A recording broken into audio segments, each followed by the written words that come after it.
विकास sir, जैसे हमारे देश के लिए लॉयर्स, एडवोकेट्स, डॉक्टर्स ज़रूरी हैं, वैसे पुलिस और सेफ्टी के लिए आर्मी, सब लोग ज़रूरी है।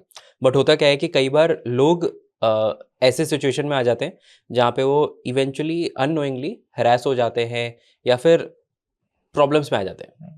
आजकल जो आपके सामने केसेस आते हैं, जो आपकी नॉलेज में सबसे ज़्यादा कॉमन न्यू वेज क्या है कि पुलिस आपको हरास करती है? आजकल नए-नए तरीके भी होते हैं।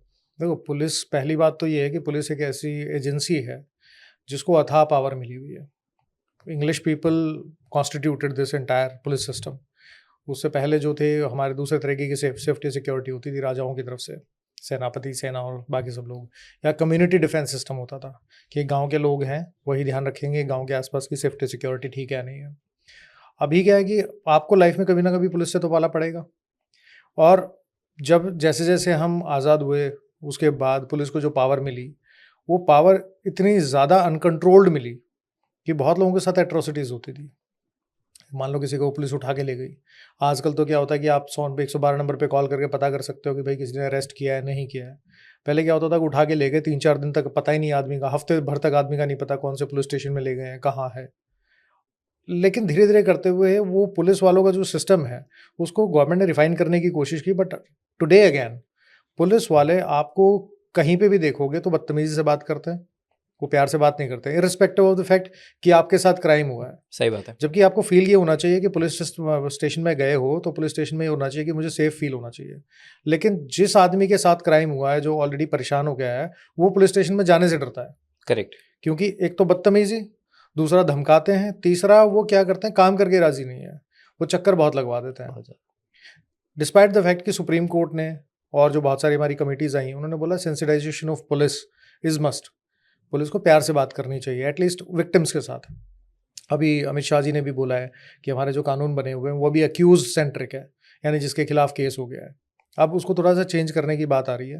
वो कह रहे हैं कि हमें विक्टिम सेंट्रिक अप्रोच चाहिए, जिसके साथ क्राइम हुआ है हमें उसका ध्यान रखना ज़रूरी है। तो हैरेसमेंट के तो तरीके हर दूसरे दिन नए तरीके आते हैं, जैसा आपका केस होगा वैसे हैरेसमेंट हो जाएगा। सबसे बड़ा जो हैरेसमेंट होता है वो तो पुलिस ये करती है कि अगर आपके अगेंस्ट केस हो गया, सुप्रीम कोर्ट ने बोला कि इसमें से जेल जो है वो 7 साल से कम की है, लेकिन पुलिस ऑफिसर की जो अरेस्ट करने की पावर है वो ख़त्म नहीं हुई है डिस्पाइट द फैक्ट। तो वो क्या करेंगे कि आपको डराएंगे कि अरेस्ट कर लेंगे, और अरेस्ट कर भी सकते हैं। अगर अरेस्ट कर लिया पुलिस ऑफिसर ने तो उसके खिलाफ ज़्यादा कोई कार्रवाई होती नहीं है। अगर आप बोलते हो कि हमने भाई सुप्रीम कोर्ट की गाइडलाइन का जो है हमने उसको माना नहीं है उस पुलिस वाले ने, तो इवन इन दैट सिचुएशन आप पुलिस के अगेंस्ट कंटेम्प्ट पिटीशन फाइल कर सकते हो, लेकिन ज़्यादातर लोग नहीं करते हैं। उनको लगता है कि मेरे खिलाफ का जो केस है उसको और ज़्यादा बढ़ा देंगे, और ज़्यादा ख़राब कर देंगे, और मेरे को परेशान करेंगे, मेरे घर वालों को परेशान करेंगे। इसलिए ज़्यादातर लोग जो है बैकफुट पे चले जाते हैं। ओके। तो जैसा आपका केस होता है उस तरीके से हैरेसमेंट के तरीके निकल आते हैं।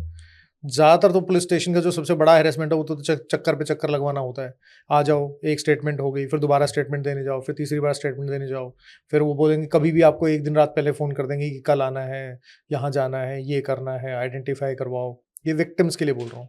और अक्यूज़ को परेशान करने का तरीका बड़ा सिंपल सा है कि आपको अगर एक बार इन्वेस्टिगेशन ज्वाइन कर ली और आपको परेशान करना है तो आपको 50 बार बुला लेंगे। एक ही क्वेश्चन को 10-10 बार पूछेंगे। जबकि करेक्ट। इन्वेस्टिगेशन का मतलब तो ये होगा कि आपसे पूछ लिया, आप उसके हिसाब से अपना केस बनाओ। सही बात है। दूसरा, अगर कोई कंप्लेंट दो, झूठे कोई इन्फॉर्मेशन पुलिस को देता है तो जनरली पुलिस वाले उसके अगेंस्ट कार्रवाई कम करते हैं। पता नहीं क्यों, करना चाहिए, कानून में लिखा हुआ है, इसी वजह से झूठे केसेस भी होते हैं। पुलिस वाले बंधे भी हुए हैं कुछ चीज़ों को लेके। लेकिन जैसा आपका केस वैसा हैरेसमेंट। आपने बोला कि उनके पास अथाह पावर है, राइट? अब क्या ये डिफाइंड है या फिर नॉट डिफाइंड नहीं है? देखो, डिफाइंड का मतलब ये हो गया कि पुलिस वाले देखो, पुलिस का आप समझो कि पुलिस का काम क्या है। हम बोलते हैं ना कि पुलिस का काम क्राइम को रोकना है। पुलिस का काम क्राइम को रोकना नहीं है। रोकथाम तो जब हो जाएगी जब आपकी सेफ्टी सिक्योरिटी जो है वो ठीक रहे। पुलिस का काम होता है कि क्राइम हो गया, उसके बाद आपकी इन्वेस्टिगेशन हो, चार्जशीट फाइल हो, और जो भी बंदा क्राइम कर रहा है उसको अरेस्ट करके जो कोर्ट है, कोर्ट के सामने पेश किया जाए। साथ में लॉ एंड ऑर्डर की सिचुएशन जो है मेंटेन रहे। लेकिन लॉ एंड ऑर्डर की सिचुएशन को मेंटेन करने का मतलब ये नहीं है कि पुलिस वाले परेशान करना शुरू कर दें। अब बहुत सारी कंट्रीज़ में हम जाते हैं, वहाँ पे मैं जैसे लास्ट टाइम मैं गया था इंडिया से बाहर कहीं, तो मैं वहाँ 1 हफ़्ते रुका। मैंने पुलिस स्टेशन, मतलब पुलिस स्टेशन के बाहर बता रहा हूँ आपको, रोड पे एक भी पुलिस वाला नहीं देखा। और कोई ऐसी सिचुएशन नहीं थी कि हमें डर था रात को हम 2 बजे जा रहे हैं, 3 बजे जा रहे हैं। Although it was a small country, but होती हैं चीज़ें। तो इंडिया में भी ये सिचुएशन हो सकती है। समझ गया। तो पुलिस के पास जो अथाह पावर है, वो सबसे पहली पावर तो जो है, वो केस रजिस्टर करने की है, एफआईआर करने की। कि अगर आप पुलिस के साथ बदतमीजी नहीं भी कर रहे हो, और पुलिस ऑफिसर क्या करता है कि वो लिख देता है कि ये बदतमीजी कर रहा था, और या फिर मेरी जो ड्यूटी है उसमें बाधा उत्पन्न कर रहा था, तो उस सिचुएशन में आपके खिलाफ केस बनाते हैं। उसमें गवाह जो होंगे वो दूसरे पुलिस वाले होते हैं, जनरल पब्लिक का तो मिलता ही नहीं ना बहुत बार। तो वो सिचुएशन होती है।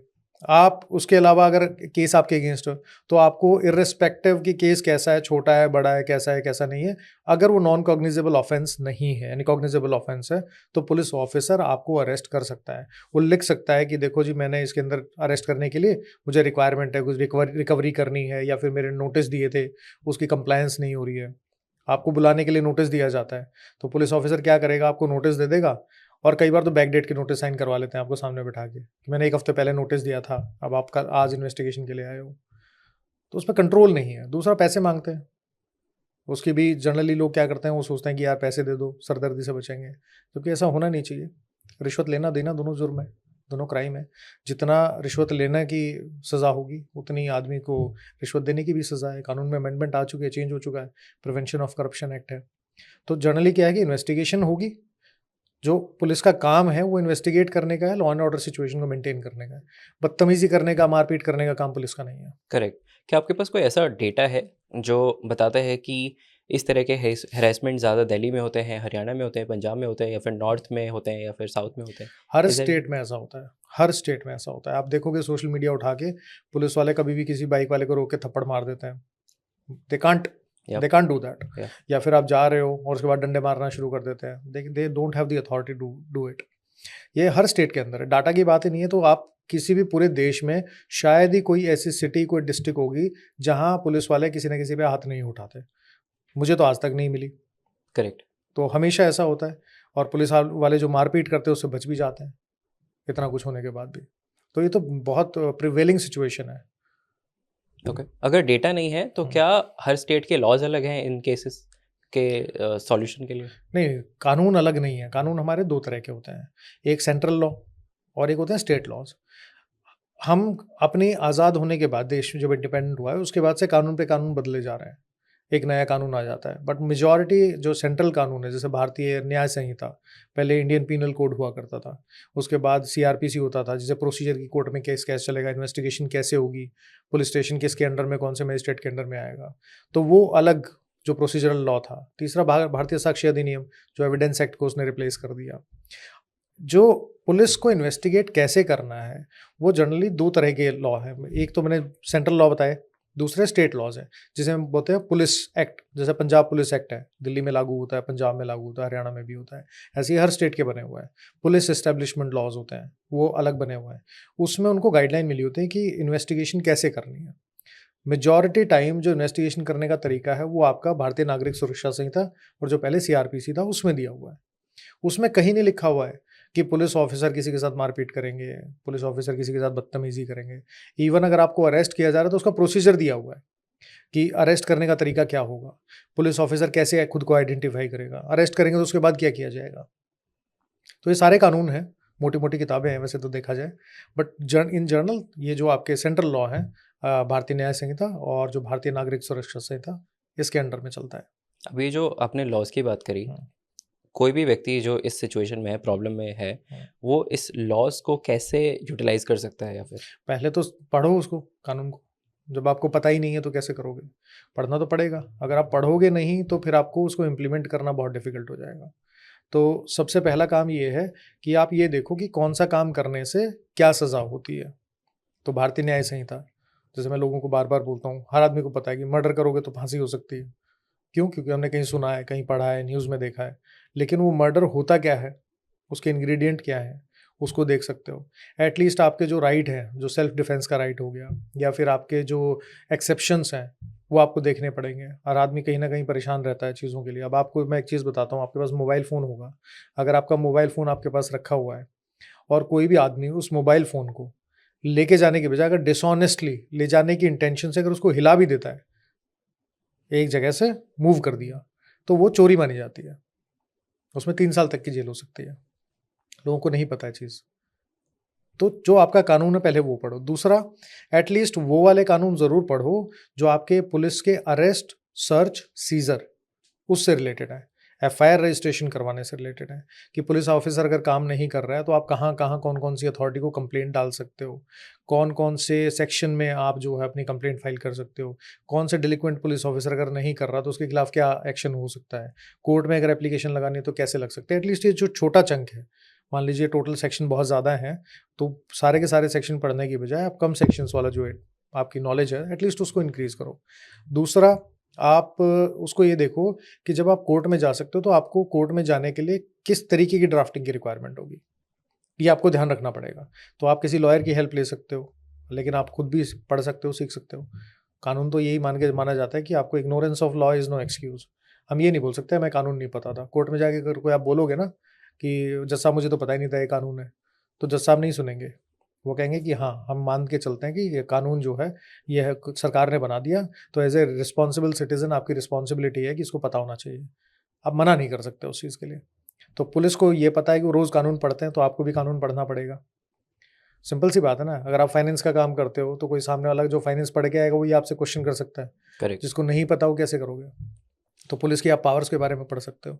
हम एविडेंस की बात करते हैं। हम्म, जो भी लोग इस तरह के केसेस में इन्वॉल्व हैं, जो चाहते हैं कि वो एक्ट करें, सॉल्व करें प्रॉब्लम को, तो वो किस तरह के एविडेंस जो है कंसिडर किए जाते हैं, किस तरह के एविडेंस कंसिडर नहीं किए जाते हैं? देखो, जब भी आपके खिलाफ केस हो या आपने किसी के खिलाफ केस किया हो, तो 3 तरह के एविडेंस हैं जिसको आप यूज़ कर सकते हो प्रॉपरली। एक, अगर आपके फेवर में कोई डॉक्यूमेंट है, कोई कागज़ है, उसको आप कर सकते हो एज एन एविडेंस यूज़। यानी आपके पास कोई पेपर है जो आपने कोई एग्रीमेंट कर रखा है, कोई कॉन्ट्रैक्ट कर रखा है, कोई लिखित चीज़ है, आप उसको यूज़ कर सकते हो। कोई इलेक्ट्रॉनिक एविडेंस है, वो भी डॉक्यूमेंट का ही पार्ट होता है। यानी कोई ऑडियो रिकॉर्डिंग है, वीडियो रिकॉर्डिंग है, व्हाट्सएप चैट है, आपके जो मैसेंजर पे कोई चैट है किसी तरह की, या किसी और इलेक्ट्रॉनिक चीज़ पे आपको कुछ दे रखी है, कुछ भी हो सकता है वो, ठीक है। तो वो आप इलेक्ट्रॉनिक एविडेंस जो है उसको यूज़ कर सकते हो। आपकी जो मोबाइल टावर की जो डाटा लोकेशन होती है, location is also part of electronic record, तो उसको आप यूज़ कर सकते हो। अगर आपके फेवर में ये 3 दोनों नहीं है, तो आप जो बोलते हो ओरली, वो भी माना जाता है। Phone recording. फ़ोन रिकॉर्डिंग नहीं, आपको ओरली जो मैं बोल रहा हूँ। ओके। फ़ोन रिकॉर्डिंग तो आपका इलेक्ट्रॉनिक उसमें आ गया, डॉक्यूमेंट का पार्ट ओके। है। तो जैसे मान लीजिए आपके साथ आप घर जा रहे हो और चौराहे पे आपके साथ मारपीट हो गई और वहाँ कोई कैमरा नहीं लगा हुआ। तो आप, ऐसा तो है नहीं कि कैमरा नहीं तो आपके साथ मारपीट नहीं हुई है। मारपीट तो हुई है ना, चोट के निशान होंगे। तो आप एमएलसी करवाओगे, मतलब मेडिकल सर्टिफिकेट बनवाओगे डॉक्टर के पास जाके कि मारपीट हुई है, असॉल्ट हुई है, या अगर हड्डी टूट गई तो एक्सरे करवाओगे। तो वो तो पार्ट आ गया डॉक्यूमेंट का। लेकिन जो आप पुलिस ऑफिसर को बताओगे कि मैं उस दिन चौराहे पे निकला था, यहाँ से जगह से निकल रहा था और 2 या 3 लोग इस बाइक से आए, उनका नंबर, बाइक का नंबर ये था, वहाँ सीसीटीवी नहीं लगा हुआ था, लेकिन उन्होंने मेरे साथ मारपीट की या मेरी चेन छीन ली। तो जो आपकी स्टेटमेंट है, जो आप ओरली बता रहे हो, that is also part of the evidence. तो आप जो कहोगे वो भी आपकी गवाही का ही पार्ट माना जाएगा। तो ये 3 तरीके के एविडेंस है जनरली जो यूज होता है। ओके। अगर पुलिस ऑफिसर्स को गिल्टी में फाउंड किया जाता है तो उनके साथ क्या होता है यूजुअली? किस तरीके का गिल्टी फाउंड किया जाता है? Let's say bribe, hmm let's talk about that, hmm. Most common. देखो, पहली चीज़ तो ये कि अगर पुलिस ऑफिसर कोई भी आपसे ब्राइब मांगता है, पैसे लेता है, कहता है कि यार पैसे दे नहीं तो तेरे को परेशान करूंगा, इन दैट सिचुएशन आपके पास ये राइट है कि आप उस पुलिस ऑफिसर की एंटी करप्शन डिपार्टमेंट में कंप्लेंट कर सकते हो। और अगर वो कहता है कि परसों आ जाना या 2 दिन बाद, 3 दिन बाद आ जाना पैसे लेके, तो एक जो आपकी रेडिंग पार्टी है जो एंटी करप्शन डिपार्टमेंट की है, वो एक पार्टी कॉन्स्टिट्यूट करेंगे जिसमें लोग होंगे। वो आपके यहाँ पे जो कहते हैं ना कि ऑडियो वीडियो रिकॉर्डिंग के लिए एक डिवाइस लगा देंगे, साथ में एक पंच विटनेस आपके साथ भेजेंगे, who is the third party, कि भाई इसके सामने इसने जो है या तो ब्राइब मांगी है या ली है। और फिर वो रिकॉर्डिंग करते हुए ऑन द स्पॉट जब लेने देने की बात आती है तो उस टाइम उसको अरेस्ट किया जा सकता है, पुलिस ऑफिसर को, पहला। दूसरा, प्रिवेंशन ऑफ करप्शन एक्ट के अंदर ही, जो अगर कोई पुलिस ऑफिसर आपसे ब्राइब मांग रहा है और ले रहा है, मतलब डिमांड भी एक्सेप्टेंस भी है, तो उसके अगेंस्ट कार्रवाई होती है। लेकिन साथ में एक और चीज़ है कि अगर आप कोई इस तरीके की कंप्लेंट नहीं डाल रहे हो, सीबीआई भी अपनी एंटी करप्शन का काम करती है, एंटी करप्शन डिपार्टमेंट भी है, विजिलेंस डिपार्टमेंट भी है, हर पुलिस अथॉरिटी का होता है, हर पुलिस डिपार्टमेंट का होता है और हर स्टेट में होता है। तो अगर आप किसी को रिश्वत दे रहे हो तो आपको भी जेल हो सकती है। इसलिए लोगों को ना पता नहीं है, लोगों को लगता है कि हम यार ट्रैफिक पुलिस वाले ने पकड़ लिया और उसने मुझसे 10,000 का चालान बोल के 500 रुपये मांग लिए और मैं 500 रुपये दे दिए मैंने। कल की डेट में अगर वो आपका वीडियो वायरल हो गया तो पुलिस वाला तो सस्पेंड होगा ही होगा, एफआईआर होगी, आप भी अरेस्ट हो गए, और अरेस्ट नहीं हुए तो अरेस्ट हो सकते हो। तो जो केस चलेगा वो आपके खिलाफ भी चलेगा। आप ये नहीं बोल सकते कि यार मैंने 500 रुपये दिए थे तो मैं बच गया था। आप पुलिस ऑफिसर को बोल सकते हो ना। तो अगर कभी भी इस तरीके के केसेस में पुलिस ऑफिसर के अगेंस्ट ये प्रूव हो जाता है कि इसने जो ब्राइब है वो इसने डिमांड किया और एक्सेप्ट किया, तो उसके बाद जो प्रिवेंशन ऑफ करप्शन एक्ट है उसके अंदर उसको जेल का प्रोविजन होता है। साथ में जब तक वो केस चलेगा वो सस्पेंड रहेगा पुलिस ऑफिसर, अनटिल और अनलेस डिपार्टमेंटल इंक्वायरी में उसके फेवर में कुछ आ जाए। ऐसे कई सारे जजेस भी हैं, पुलिस ऑफिसर भी हैं जो केस झेल रहे हैं।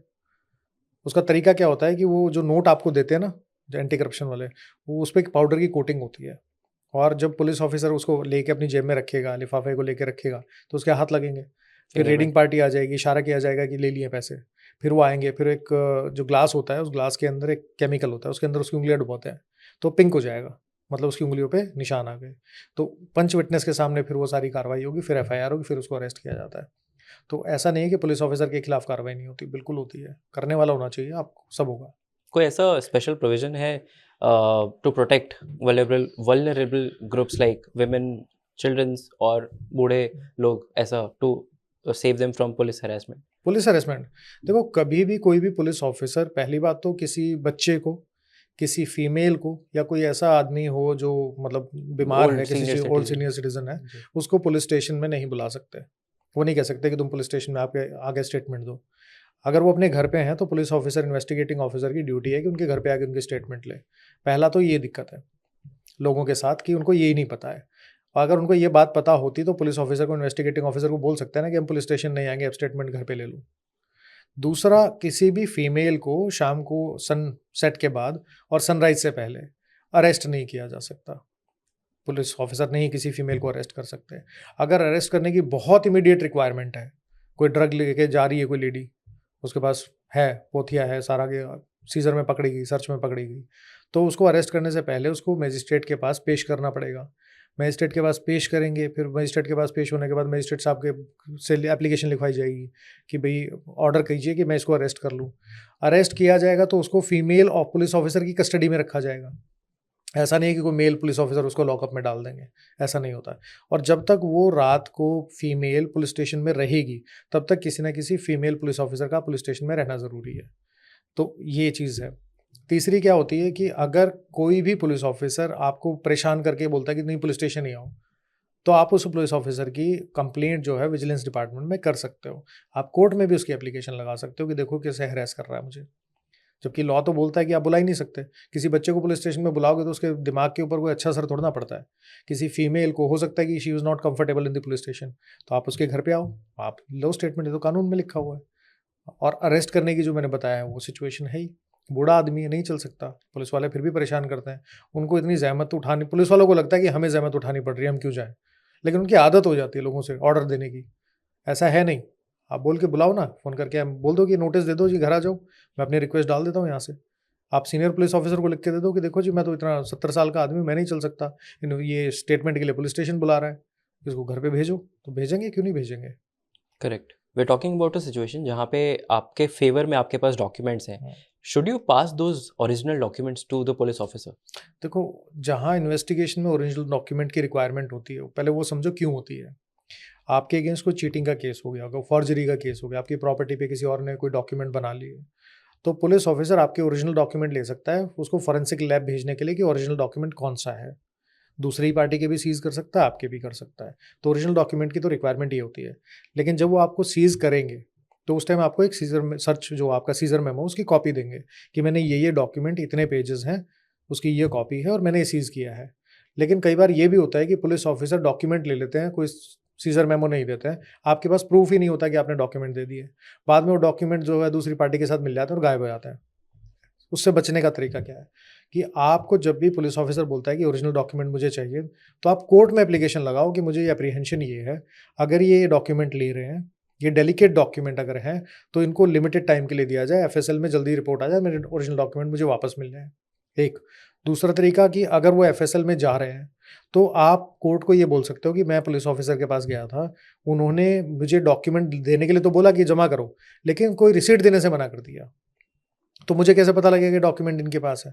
कल की डेट में अगर डॉक्यूमेंट मैनिपुलेट हो गए, फाड़ दिए, जला दिए, किसी और को दे दिए, मैं क्या करूँगा? सर्टिफाइड कॉपी लेते फिरेंगे। बहुत सारे ऐसे भी लोग हैं कि जिनके पास, अब तो खैर रजिस्ट्री वगैरह जो काफ़ी ऑनलाइन मिल जाती है डिटेल, पहले नहीं मिलती थी। पहले फ़ोटोग्राफ भी नहीं होती थी। आज तो आप रजिस्ट्री करवाने जाओगे तो फ़ोटो खिंचती है ना आपकी, बायर सेलर दोनों की, विटनेसेस की। पहले नहीं होती थी, पहले बिना फ़ोटो के भी काम चल जाता था। तो वो कहते हैं कि मेरे डॉक्यूमेंट है, डेलिकेट डॉक्यूमेंट है, आई डोंट वांट कि कल की डेट में उसमें एक एक्स्ट्रा टाइपिंग हो जाए, क्या पता। तो आपको रिसीविंग मिलनी चाहिए, तो आप कोर्ट के थ्रू ये काम करवा सकते हो। दूसरा, पुलिस ऑफिसर जो हैं, आपके जो डॉक्यूमेंट हैं जिसकी आप बात करते हो, कि अगर आपके फेवर का कोई डॉक्यूमेंट और पुलिस ऑफिसर को देना है, तो उस सिचुएशन में आप क्या कर सकते हो कि पुलिस ऑफिसर के पास एक एप्लीकेशन फाइल करो, इन्वेस्टिगेटिंग ऑफिसर के पास, कि ये डॉक्यूमेंट है, केस की मेरे खिलाफ झूठा है और ये डॉक्यूमेंट आप रिकॉर्ड पे ले लो। पुलिस वाला अगर नहीं लेता है, पुलिस ऑफिसर मना करता है कि I don't want to take it, तो आप उसके सीनियर पुलिस ऑफिसर को रिप्रेजेंटेशन फाइल करो कि these are the documents which shows कि ये जो केस है, this is totally false case. तो इस केस के अगेंस्ट जो मेरे पास ये डॉक्यूमेंट है, ये रिकॉर्ड पे लिए जाए। अगर वो भी नहीं लेते हैं तो you can file an application before the magistrate court कि investigation should be a fair investigation. भाई, बायस्ड इन्वेस्टिगेशन का कोई कॉन्सेप्ट नहीं है हमारे इंडिया में।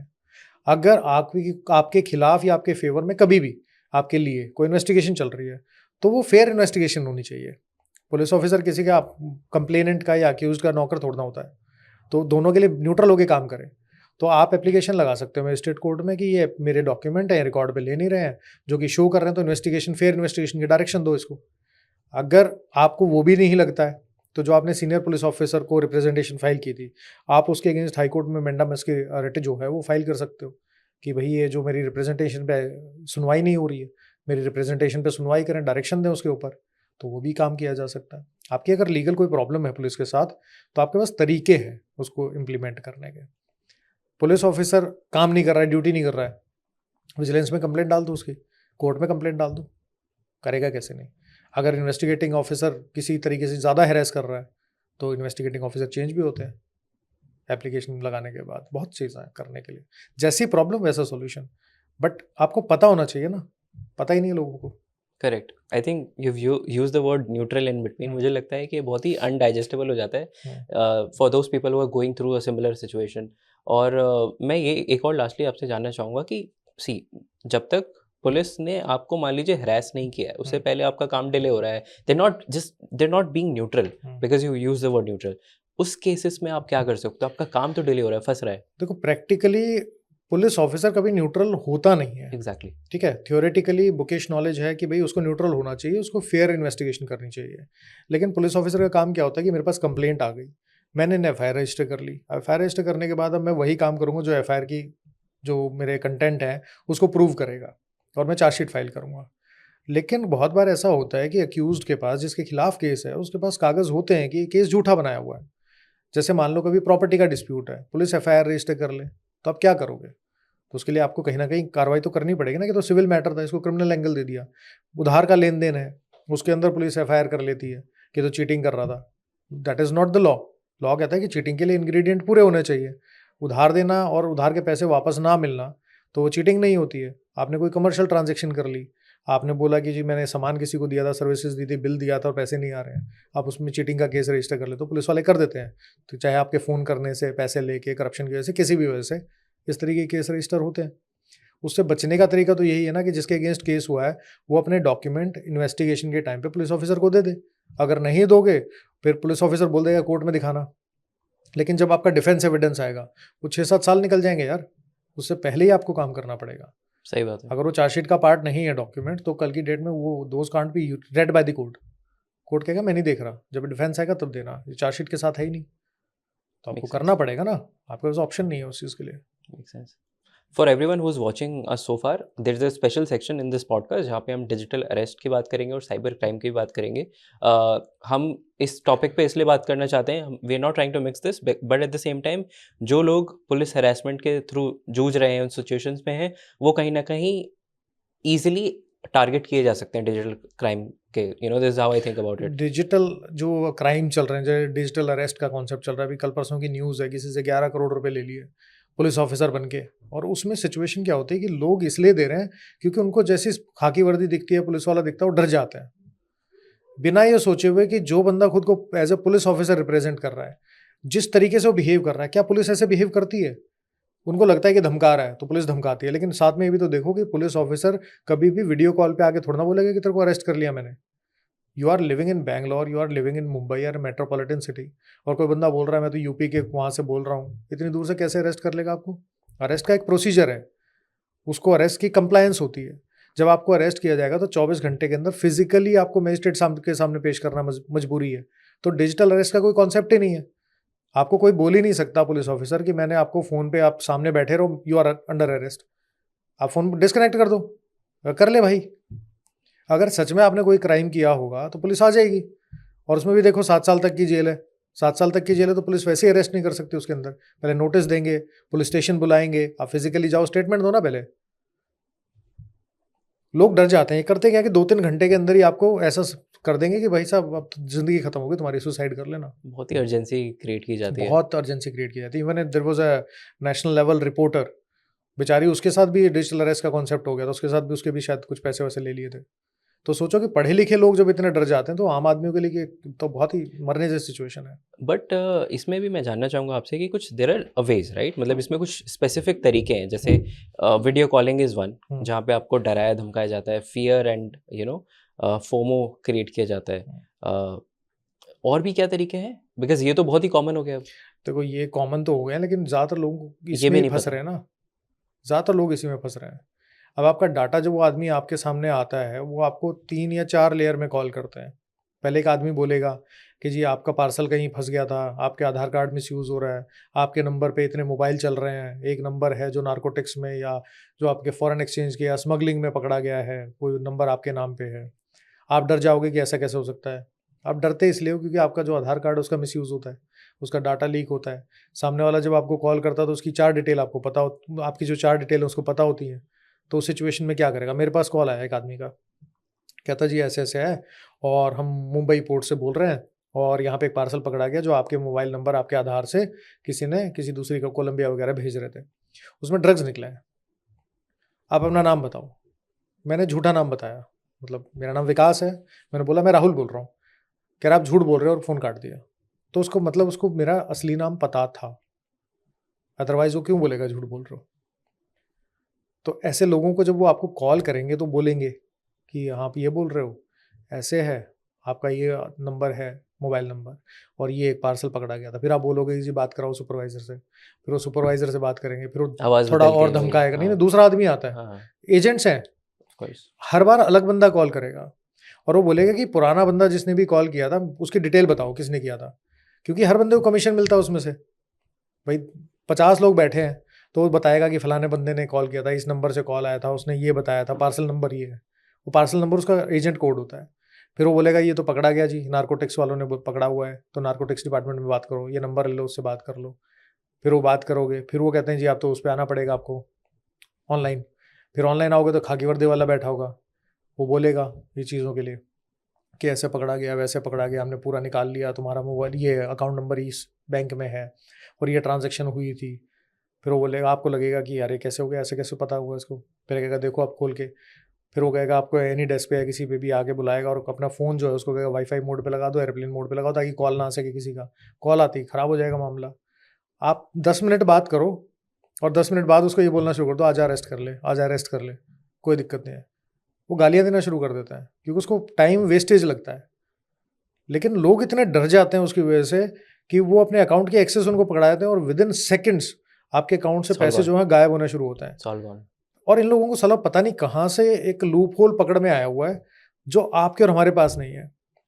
मैं अगर किसी को पैसे ट्रांसफ़र करना चाहूँगा यूपीआई से, तो पहले 24 घंटे में 5,000 रुपये ट्रांसफ़र होते हैं नई यूपीआई आईडी पे, उससे ज़्यादा नहीं करता। या फिर मैं स्कैन कोड सामने होगा तो कर पाऊंगा, अदरवाइज़ वैसे करता हूँ तो वो कहते हैं कि नहीं होगा। अगर मैं अपने अकाउंट से एनईएफटी आरटीजीएस करना चाह रहा हूँ, तो उसके लिए मेरी लिमिट है कि मैं शुरू के जो 24 घंटे उसमें या तो 50,000 रुपये कर सकता हूँ या 1 लाख रुपये कर सकता हूँ। दोनों मोड पे मेरे बैंक में लिखा हुआ है कि 24 घंटे तक आप इतना ही करोगे, जब 24 घंटे निकल गए उसके बाद ही होगा। और साथ में जब नया आप बेनिफिशियरी ऐड करते हो उसमें भी बोलते हैं कि 30 मिनट बाद ही करोगे हाँ, आप। करेक्ट। इन लोगों का पता नहीं क्या सिस्टम है। आपके बैंक अकाउंट की एक्सेस मिली और 2 मिनट के अंदर पैसे गायब हो जाते हैं यार। और उसके बाद वो जिस बैंक अकाउंट में जाते हैं वहाँ से दूसरी लेयर, तीसरी लेयर ऑटोमेटिकली ट्रांसफ़र होते चले जाते हैं। With in half an hour तो आप उस पैसे को ट्रेस ही नहीं कर सकते। एक अकाउंट से पैसा निकला, दूसरे अकाउंट में गया, उसके बाद 8-10 अकाउंट में डिवाइड हो गया, और उसके बाद कहाँ कहाँ जाके कैश निकला कुछ नहीं पता। ये बैंकिंग सिस्टम का भी तो फेलियर है। करेक्ट। कि आप नया बेनिफिशियरी ऐड कर रहे हो, आप कॉल करके मेल करके कि कोई बड़ी ट्रांजेक्शन हो रही है, आप रोकोगे तो सही, आप होल्ड पे डालो उसको। आप इंटरनेशनल का आपका क्रेडिट कार्ड है, इंटरनेशनल पेमेंट करना चाहते हो, कॉल आ जाता तो है। कॉल आएगा कि आप कर रहे हो कि कोई और कर रहा है। इनकी बारी में क्यों नहीं आता है कॉल? तो इसका मतलब ये है कि इनको कोई लूप होल पकड़ में आया हुआ है जो लोगों को नहीं पता है। तो अगर कोई पुलिस ऑफिसर बन के आपको वैसे भी डिजिटल अरेस्ट की बात करता है कि मैं आपको वीडियो पे ही अरेस्ट कर रहा हूँ, या कुछ नहीं है, तेरी ऐसी तैसी चल, तेरे जैसे बतेरे घूम रहे हैं, लोगों को समझ में आनी चाहिए चीज़। Agreed, but let's do a little bit of reverse engineering here, क्योंकि बात आपके आधार और आपके पैन और आपके डिटेल्स की है यहाँ पे। तो what are the basic things one can take care of, जहाँ पे आप अपने डेटा सिक्योरिटी और प्राइवेसी की मैं बात कर रहा हूँ, आप क्या रेकमेंड करना चाहेंगे? देखो, पहली चीज़ तो ये कि आपका अपना पैन कार्ड जो है और आधार कार्ड है, वो हर बंदे को देना नहीं चाहिए, लेकिन मजबूरी है, देते हैं लोग। तो उसके ना 2 तरह के आते हैं, एक मास्क्ड आता है, एक अनमास्क आता है। तो जहाँ आपको पता है कि मेरा ये आधार कार्ड जो है वो मिसयूज़ नहीं होगा, सिर्फ उस जगह पे दो, हर जगह बांटने की ज़रूरत नहीं है उसको। और अगर आपको अपने आधार कार्ड की क्या होता है कि हमारे पास कॉपी होती है जनरली, उस कॉपी को हम फोटोकॉपी करवाते रहते हैं और देते रहते हैं लोगों को। इंस्टेड ऑफ दैट आप आपका डिजी लॉकर जो है उसमें डिजिटल तरीके से रखो अपना आधार कार्ड। किसी को दिखाना तो उससे दिखा दो। ज़्यादा नंबर लेने की ज़रूरत नहीं है, आपका मोबाइल नंबर है, आप उसको यूज़ कर रहे हो, उसको यूज़ करते रहो। ज़्यादा मोबाइल नंबर आपको रखने की ज़रूरत नहीं है अपने नाम पे। लोन के बहुत एप्लीकेशन फाइल करने की ज़रूरत नहीं है कि जितने लोगों को आप दोगे, उतने ही लोग आप इसको जो है मिसयूज़ करना शुरू कर देंगे। अगर आपको कोई बजाज से या किसी और से ईएमआई लेनी पे लेते हैं ना चीज़ें, उसके लिए भी पहले आधार कार्ड की कॉपी जो है वो अपलोड करनी पड़ती है। करेक्ट। ठीक है? तो आप जब भी किसी को देते हो और वो अपलोड हो जाता है, तो जिसको आपने व्हाट्सएप किया था उसको अपने सामने डिलीट करवा दो कि भाई तेरे पास नहीं होना चाहिए, क्योंकि जिसके पास भी होगा मिसयूज़ करेगा उसका। It is as simple as that. OTP अगर आपके पास आ जाता है, ओटीपी तो किसी को देना ही नहीं है, भाड़ में गई दुनिया। कोई कुछ भी करता रहे, आपको ओटीपी मांग रहा है, ओटीपी फ़ोन पे नहीं देना। कोई गवर्नमेंट एजेंसी, कोई बैंक आपसे फ़ोन पे ओटीपी लेगा ही नहीं, मना कर देता है। अगर कोई ओटीपी मांग रहा है, सामने खड़ा है बंदा, तो सोचो। दूसरा, जो वो ओटीपी मांग रहा है, वो देखो कि जो एसएमएस आया है वो कहाँ से आया है। ये लोग कई बार क्या है ना, डिलीवरी स्कैम होते हैं। आपके घर के बाहर बेल बजेगी, रोज़ अगर आपके पार्सल आ रहे हैं तो आपको लगता है कि नॉर्मल पार्सल है, कोई दिक्कत नहीं। वो किसी नंबर से आपको भेजेंगे कि ओटीपी बता दो। जैसे अमेज़न का तो एक ऊपर लिखा होता है कि अमेज़न से आया है, मिंत्रा का अलग लिखा होता है। ये लोग क्या करते हैं, किसी मोबाइल नंबर से करते हैं और आपको लगेगा कि ओटीपी तो ठीक है, उसमें लिखा तो ये है कि आपका पार्सल डिलीवर हो रहा है, उसका ओटीपी है। लेकिन जब आप उसको ओटीपी दोगे, वो ओटीपी था आपका पेमेंट रिक्वेस्ट का। मैसेज जो है मैनिपुलेटेड है। सही बात है। आप ओटीपी दोगे, विद इन सेकेंड्स मैसेज आएगा कि 40,000 रुपये गायब हो गए। तो आप ये देखो कि ओटीपी आ कहाँ से रहा है, ये देखना बहुत ज़रूरी है। आपने पीछे बैंक सिस्टम फेलियर की बात की। हाँ। कई बार ऐसा केस होता है, जैसे आपका आधार किसी पर्टिकुलर वेबसाइट पे आपने अपलोड किया और आपको समझ में आ रहा है कि वहाँ से लीक हुआ है, हम्म, आपको इतना अंदाज़ा है। और जैसे हम पीछे बैंक की बात कर रहे हैं, आपको पता है बैंक आपका कौन से ब्रांच में है, कौन सा बैंक है, कंपनी कौन सी है। इन केसेस में जब आपको पता है कि आपका डेटा इस सोर्स से लीक हुआ है, तो आप क्या एक्शन कर ले सकते हो उनके देखो, बड़ा खिलाफ? सिंपल है कि जब तक इंफॉर्मेशन टेक्नोलॉजी एक्ट नहीं आया था, तब तक हर आदमी पुलिस स्टेशन में जाके कंप्लेंट फाइल करते थे। आज की डेट में क्या होता है कि अगर आपके साथ किसी भी तरह का फ्रॉड हो रहा है या फ्रॉड होने का अटेम्प्ट भी हो गया, तो आप साइबर सेल की वेबसाइट पे ऑनलाइन जाओ, अपनी कंप्लेंट फाइल करो, स्क्रीनशॉट अपलोड करो, जो जो आपके पास डाटा है उसके स्क्रीनशॉट या डाउनलोड करके प्रिंट करके रख लो, उनको अपलोड करो। और जाने के बाद 2 या 3 दिन बाद उसका एक इन्वेस्टिगेटिंग ऑफिसर जो है वो अपॉइंट होगा।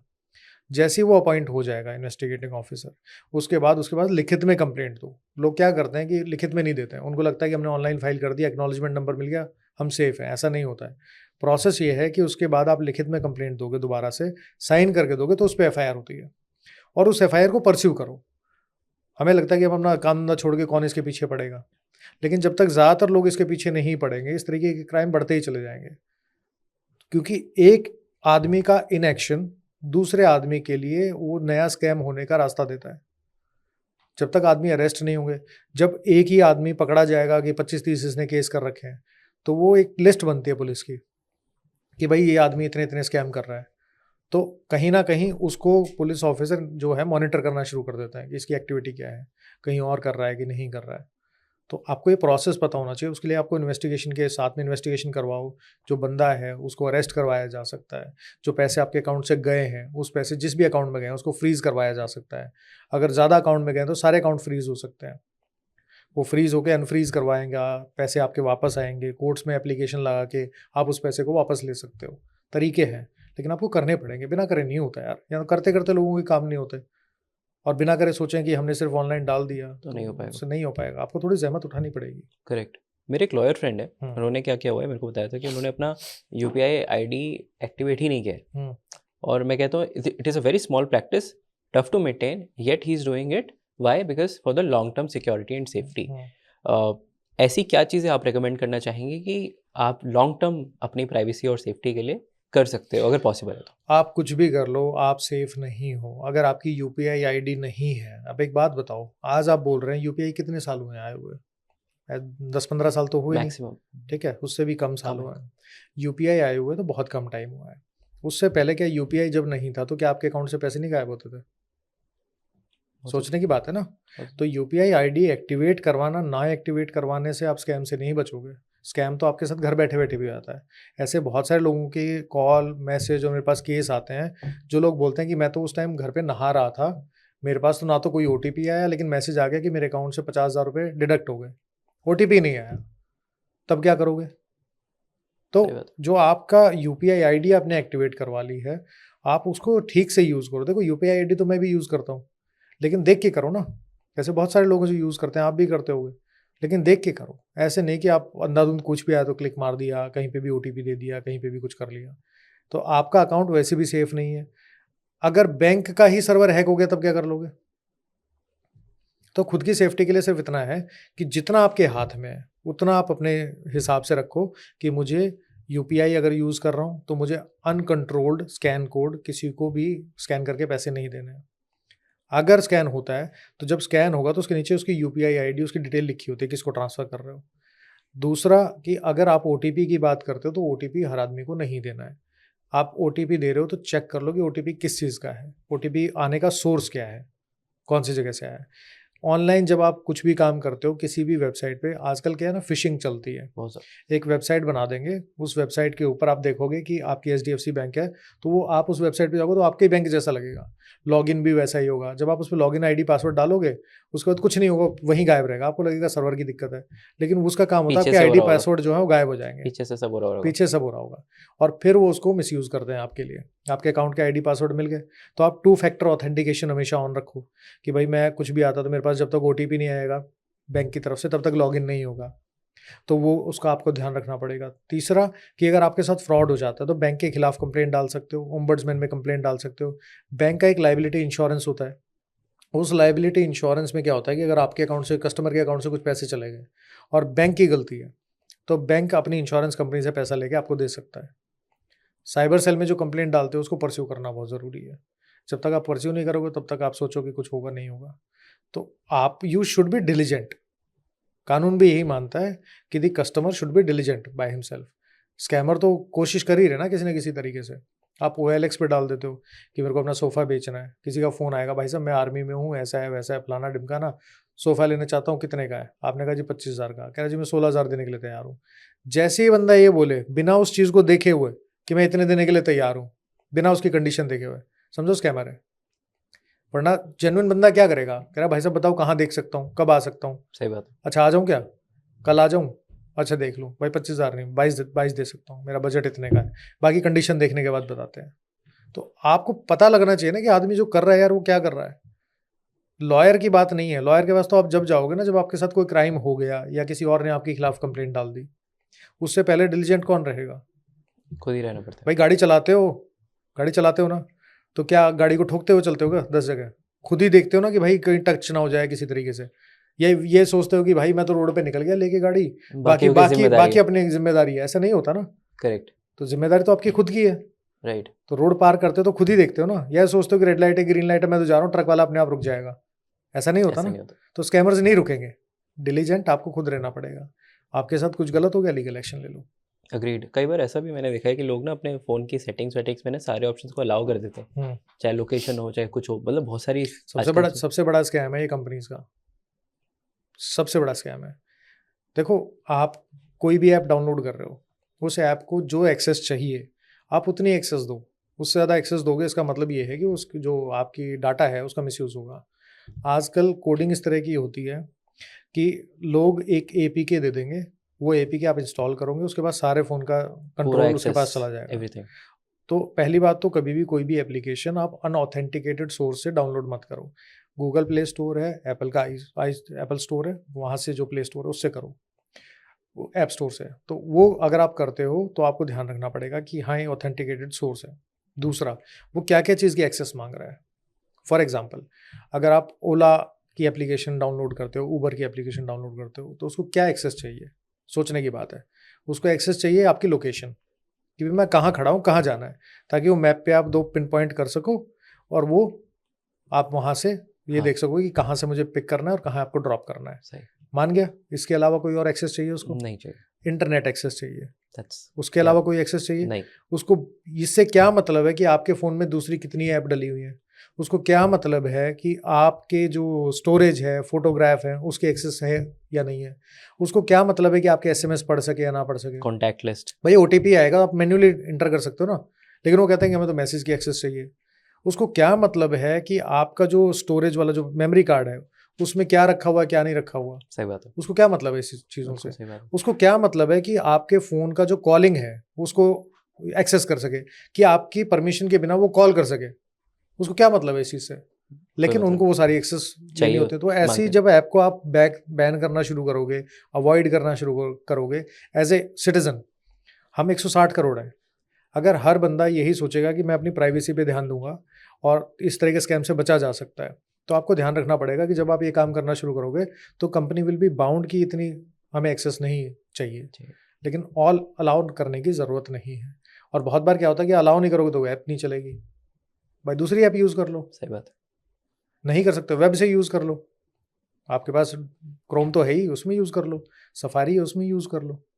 ऐप मत डाउनलोड करो, नहीं तो मेट्रो से ट्रैवल करके देख लो थोड़े टाइम।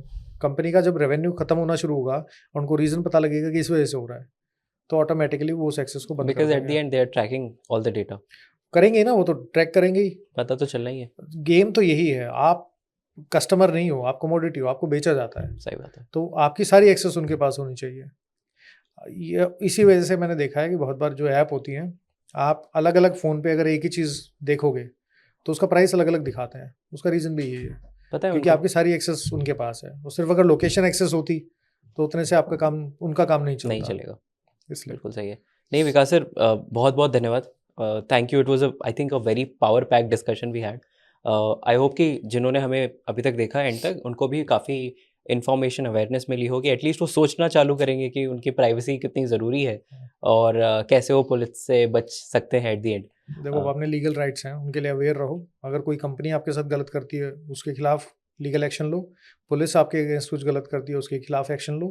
तो आप अपने लीगल राइट्स को इन्फोर्स करना सीखो। And then only in that situation जो हमारा भारत है वो विश्वगुरु तभी बनेगा जब सिटीजन्स आर अवेयर, अदरवाइज नहीं बनेगा। Agreed. Absolutely agreed, sir. And I can't wait to have our next discussion. Definitely. Thank you. Thank you, thank you. everyone. Thank you, everyone.